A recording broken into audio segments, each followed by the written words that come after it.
fikum. Ya, tentu memang ini bagian dari kecurigaan kita kepada diri sendiri adalah ketika kita mendapati gejala di mana kita mampu untuk menjaga diri dari apa yang dilarang oleh Allah Subhanahu wa taala dalam ramai.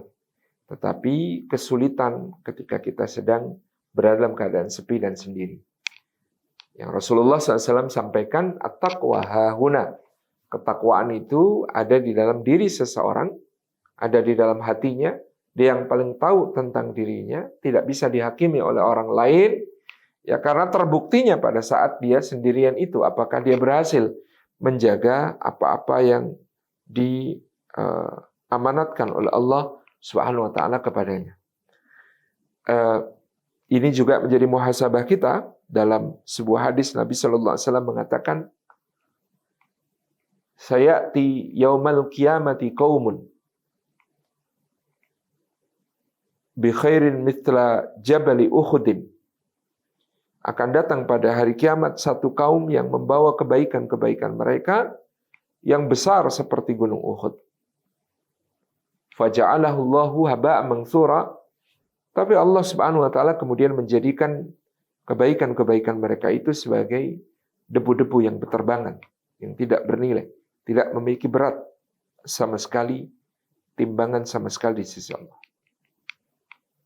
Maka para sahabat mengatakan, ahumul muslimuna ya Rasulullah.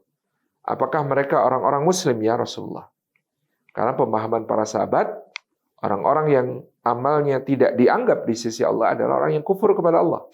Kalau mereka kufur kepada Allah, amalnya tidak dianggap, amalnya akan tercerabut, amalnya akan dihapus. Tapi Rasulullah memberikan jawaban yang sangat menjadi renungan kita. Muslimuna yusalluna kama tusallun wa yasumuna kama tasumun. Mereka muslim yang salat seperti salat kalian dan mereka puasa seperti puasa kalian. Walahum haddun fil lail, bahkan mereka memiliki bagian dari salat malamnya. Walakin idza khalau bi maharimillahi intahakuha, tetapi sayangnya apabila mereka bersepi dengan apa-apa yang dilarang oleh Allah Subhanahu wa taala, mereka akan melanggarnya. Jadi kelemahan dari kaum ini yang datang kepada Allah membawa kebaikan yang banyak ini, yang mereka ini salat sebagaimana salatnya para sahabat, yang mereka ini puasa sebagaimana puasanya para sahabat, yang mereka ini bahkan memiliki bagian dari salat malamnya, tetapi idza khalau bi maharimillahi intahakuha, apabila mereka bersepi dengan apa yang dilarang Allah, mereka melanggarnya. Nah, ini tentu menjadi renungan bagi kita semua. Itulah kenapa Imam Al-Ghazali yang mengatakan dalam Ihya Ulumuddin, ya tarkul ma'asi afdalu min fi'lil khairat. Yang namanya meninggalkan kemaksiatan itu memiliki keutamaan tersendiri dibandingkan mengerjakan kebaikan-kebaikan. Karena semua orang bisa mengerjakan kebaikan. Hatta koruptor bisa sholat rajin. Hatta seorang yang naudzubillah penzina itu bisa kemudian membaca Al-Quran. Sangat bisa. Tetapi meninggalkan al-ma'asi, kemaksiatan, apalagi di saat sepi, itu ya kata Imam Al-Ghazali, ya termasuk bagian dari kewalian.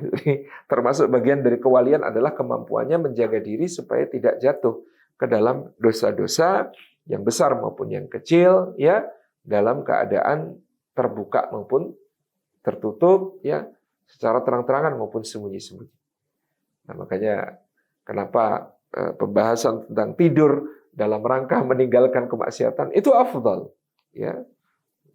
Supaya tidak bermaksiat tidur saja itu afdal, karena tadi ya tarkul ma'asi afdalu min fi'lil khairat, karena memang meninggalkan kemaksiatan itu satu perkara yang lebih utama daripada mengerjakan kebaikan-kebaikan. Makanya seorang salafus saleh menceritakan, aku pergi bersama bapakku dalam satu safar, ketika malam bapakku membangunkanku untuk salat malam, lalu aku melihat kepada orang-orang yang tertidur sementara kami sholat dengan mengatakan, aduhai, seandainya mereka tahu keutamaan sholat malam itu, ya. Dengan nada meremehkan kepada orang yang tidak sholat malam. Kemudian bapaknya menegur mengatakan, lebih baik kamu tidur daripada mengucapkan kalimat seperti itu. Ya, jadi daripada kamu sholat, tapi kemudian kamu mengucapkan kalimat seperti itu, alangkah lebih baiknya kalau kamu tidur seperti mereka. Itu lebih afdal, gitu ya. Karena kemudian tidak ada ya meremehkan kepada sesama, yang meremehkan kepada sesama ihtiqar itu termasuk dosa besar. Gitu. Itu yang dikatakan oleh para salafus. Nah, bagaimana kemudian kita berjuang, bermujahadah untuk kemudian menjaga diri kita? Yang pertama, dengan operasionalnya takwa seperti yang dikatakan oleh Imam Al-Ghazali. Yang pertama adalah ya dengan apa yang kita sebut sebagai muraqabah atau ya menghadirkan pengawasan Allah Subhanahu wa taala di setiap keadaan. Innallaha kana 'alaikum raqibah. Karena Allah senantiasa Maha mengawasi atas kalian. Jadi seorang salafus saleh diceritakan selalu memiliki mantra dalam tanda kutip. Mantranya adalah Allahu ma'i, Allahu nadhari, Allahu sami'i. Allah bersamaku, Allah melihatku, Allah mendengarku. Setiap saat dia mengulang-ulang bahwa Allah bersamaku, Allah melihatku, Allah mendengarku. Supaya kemudian muncul rasa muraqabah tadi. Merasa diawasi oleh Allah Subhanahu wa taala dimanapun dan kapanpun. Dan Allah mencatat semua amal itu untuk nanti ditampilkan di yaumil hisab ya, sebagai film yang kita bintangi selama hidup kita di dunia. Ada raqibun atidun, ya, malaikat yang senantiasa mencatat amal perbuatan, merekam dengan kamera yang nanti akan ditayangkan hasilnya. Sejak kita balik sampai kita mati, sejak kita bangun tidur sampai kita tidur kembali, itu semuanya terekam, tidak ada yang lepas dari muraqabah itu. Yang kedua setelah muraqabah adalah muahadah, mengingat janji kehambaan kepada Allah dan secara praktis dilakukan dengan mengisi hati kita dengan niat-niat baik, program-program kebaikan, rencana-rencana beramal soleh yang tidak henti-henti. Jadi, faedah faraqta fansab. Kalau selesai satu urusan kebaikan, segera kerahkan diri kita untuk melakukan kebaikan-kebaikan yang lain. Supaya tidak ada waktu bagi setan untuk menyisipkan ya di celah-celah waktu kita itu keburukan-keburukan. Jadi, itu yang disebut sebagai muahadah. Ya, hidup dengan planning yang jelas menuju ke tujuan yang pasti, nah, dengan amal-amal soleh yang terus-menerus ya tidak putus kita lakukan dari satu waktu ke waktu yang lain.